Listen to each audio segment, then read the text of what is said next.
That's right, boys and girls. Lee's got 3,000 miles on his Magician. I wouldn't say it was an uneventful 3,000 miles. Buying a Chinese bike, you expect to have some issues. You know, the typical bolts vibrating loose and plastic clips breaking.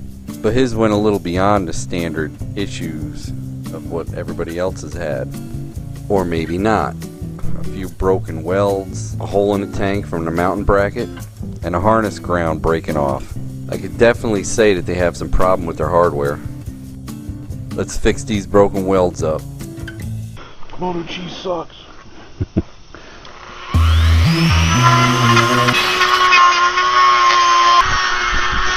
Oh yeah, that whole bracket there, huh? We have to go from there over. I gotta find a good ground on here. Right here. Put some wet raggies.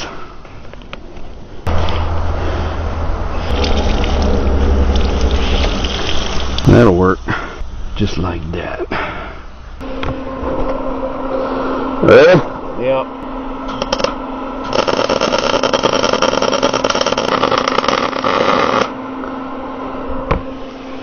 What do you think of that, Willie? Let me hit this corner.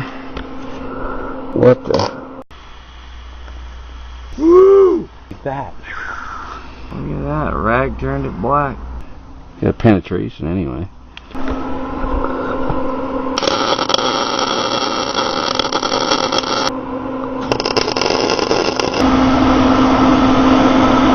Might have to grind out where that little leg goes.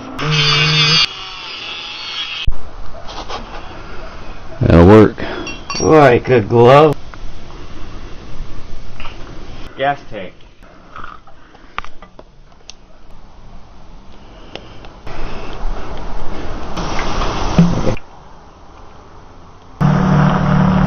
Mama!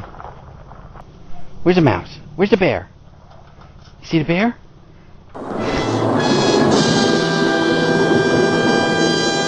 Right along, huh? Oh yeah, I forgot you lost that piece. That vibrated or fell off. Yeah, Blade come up with a good idea for this. Using one of them hose washers. Yeah. They don't rip apart. Yeah, like the rubber O-rings. That's another problematic thing. China, China, China. Ain't that right, V? Yeah, it still is a sharp looking bike though. It is.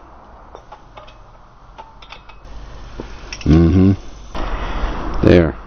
I have to say that the Magician has had a lot more issues than my Hawk has. It is a Chinese bike and you expect things to not be as good as the Japanese counterpart. So after about a year and a half of owning and experiencing these Chinese bikes firsthand and getting feedback from you guys, I'd like to put together a little bit of a pro and con list of these Chinese bikes. Now the pro, of course, is the price. I mean, you can't get a Japanese bike for $1,500 or less unless you get something used. Another pro is the engine design. It's based off a Japanese CG style engine. It's actually a proven engine design. It's very reliable. Another pro is cheap parts. You can pretty much get any parts for these bikes on eBay or directly through whoever you bought it from. Now the cons, of course, you will have some issues because it's a Chinese bike. That's a given. They are hard to register in certain states. Some states won't register them at all, which is why they use the Vermont workaround. The hardware is definitely a problem with these. If they step up their game and put a little better hardware on there, I don't think they'd be breaking and falling off as often, which gets to another con, which is the vibration. If they built this engine with a counterbalance, which I believe they put on some other Chinese bikes, you wouldn't have hardly any of these issues. Broken welds, bolt falling off, bolts breaking. There is a lot of vibration that comes from the motor, and it is a solid mount to the frame, so I believe that's probably where most of the issues are coming from. If you're considering buying one of these Chinese bikes, you're going to have problems.